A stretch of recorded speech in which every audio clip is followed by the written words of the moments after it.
Hello students, sequence का हमने कल बेसिक लेक्चर किया था जिसके अंदर हमने सीक्वेंस की डेफिनेशन देखी थी। तो सीक्वेंस की डेफिनेशन क्या होती थी? Any function from natural number two any set is called sequence. And real sequence क्या होती है? Any function from natural number two real number, this is called sequence. तो इस चैप्टर में हम रियल सीक्वेंस के बारे में पढ़ेंगे, पूरा उसकी जितनी प्रॉपर्टी जितनी विशेषताएं होती है वो सब पढ़ेंगे। Real sequence, any function from natural number two real number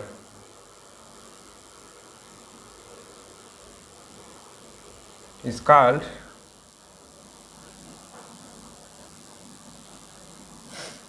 real sequence. ठीक है, अब बात करते हैं इसके रेंज की। आपको पता है डोमेन तो इसका क्या होता है? नेचुरल नंबर होता है। कोई भी सीक्वेंस है उसका जब भी आपको डोमेन पूछे तो वो होता है नेचुरल नंबर। अब बात करेंगे डोमेन की, सॉरी रेंज सेट की। Range of sequence,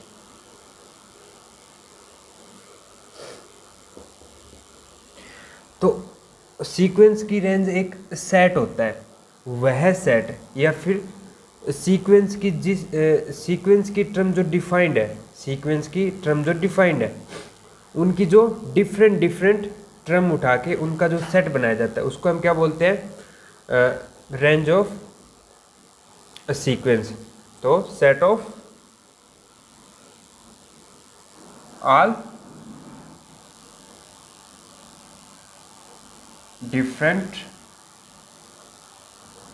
terms of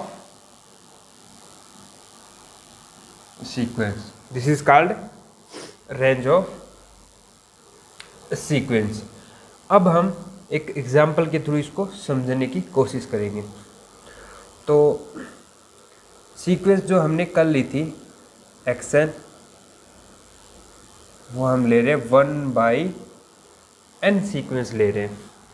ठीक है, अब मुझे आप इसका रेंज सेट बताओगे, रेंज ऑफ एक्सन। तो रेंज ऑफ एक्सन जो सीक्वेंस है उसकी जो रेंज है वो एक सेट होता है ना, और सेट को हम कर्ली ब्रैकेट से डिनोट करते हैं। तो जितने भी एलिमेंट है इस सीक्वेंस की टर्म, सीक्वेंस की जितनी भी टर्म्स है, डिफरेंट डिफरेंट टर्म्स है, वो सारी की सारी इसके अंदर डाल दो, वो हमारा क्या हो जाएगा? इस सीक्वेंस की रेंज हो जाएगी। तो पहला एलिमेंट क्या होगा? 1, दूसरा 1/2, तीसरा 1/3, चौथा 1/4, 1/5, 1/6, और ये चलती जाएगी। तो हमारी जो रेंज है वो हमारी ये सारे पॉइंट्स का कलेक्शन या फिर सेट। ठीक है, क्या इसमें जीरो आएगा? इसकी रेंज में जीरो होगा? नो, क्योंकि जीरो इसका इस सीक्वेंस का लिमिट पॉइंट है, ना कि इस सीक्वेंस की टर्म। ठीक है, सीक्वेंस की टर्म और लिमिट पॉइंट डिफरेंट डिफरेंट होते हैं, ज़रूरी नहीं है डिफरेंट हो सकते हैं एक हो, लेकिन इस केस में लिमिट पॉइंट हमारी सीक्वेंस का टर्म नहीं है। मैं अगला एक एग्जांपल ले रहा हूँ जिसके अंदर हमारी सीक्वेंस का लिमिट पॉइंट उसकी टर्म आ रही है। लिमिट पॉइंट का भी कॉन्सेप्ट आया नहीं है तो आप इसको एक बार छोड़ दो, बस हम बात करेंगे रेंज की। एग्जाम्पल 2 ले रहा हूँ मैं, sequence X N is equal to -1 की पावर n। तो आप मुझे इसकी रेंज ऑफ एक्सन बताओ। एक चीज़ पहले मुझे इसकी टर्म्स बताओ क्या क्या होगी। तो इसकी टर्म्स में क्या आएगा, पहली टर्म -1, दूसरी 1, तीसरी -1, चौथी 1, पाँचवीं -1, छठी 1, -1, और ये चलती जाएगी। ठीक है, तो इस सीक्वेंस की रेंज में आते हैं all different term of sequence. तो हमारी सीक्वेंस की डिफरेंट टर्म कौन कौन सी है, 1 और -1। इसके अलावा हमारी सीक्वेंस में कोई भी टर्म नहीं आ रही, तो 1 और -1 इसकी रेंज सेट में आएंगे। और एक बात हमेशा ध्यान रखना, सेट के अंदर कभी भी एलिमेंट रिपीट नहीं होते, है ना। तो जब भी इसका रेंज बना रहे हो तो आप डिफरेंट पॉइंट उठाओ, वो रख दो, बस बात खत्म। तो ये था हमारा रेंज ऑफ सीक्वेंस। अब हम बात करते हैं कोई सीक्वेंस है वो बाउंड कब बोलते हैं उसको, बाउंडेड सीक्वेंस क्या होती है।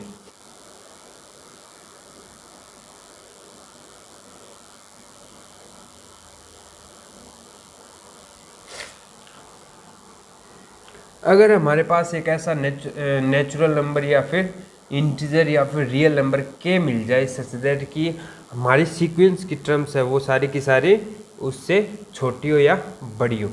अगर उससे छोटी है तो वो अपर बाउंड, बड़ी है तो लोअर बाउंड। अगर दो ऐसे नंबर है कि हमारी सीक्वेंस है उन दोनों नंबर के बीच में रह रही है तो हम सीक्वेंस को बोलेंगे बाउंडेड सीक्वेंस। तो बाउंडेड सीक्वेंस को पढ़ने से पहले हम lower bound and upper bound के बारे में पढ़ेंगे। तो अपर बाउंड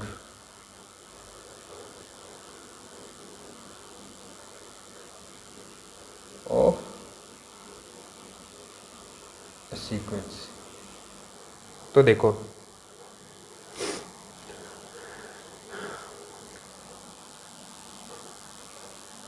लेट के बिलोंग टू इंटीजर ले लो, ठीक है, integer such that X N is less than equal to K for all N belong to natural number.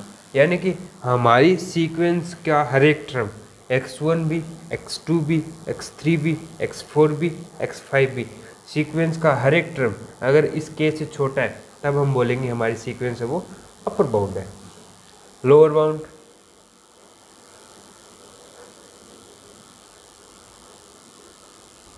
Of sequence, तो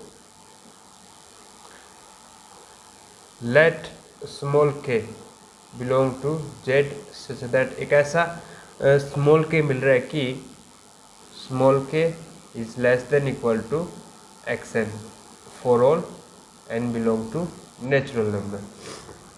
यदि एक ऐसा स्मॉल के मिल जाए कि हमारी सीक्वेंस की टर्म्स उस के से हमेशा बड़ी रह रही है हर एक टर्म, तब हम बोलेंगे कि हमारी सीक्वेंस क्या लोअर बाउंड है। फिर आती है bounded. If a sequence is both, यानी कि upper bound and lower bound, then sequence is bounded. Upper and lower bound, then it is called bounded sequence.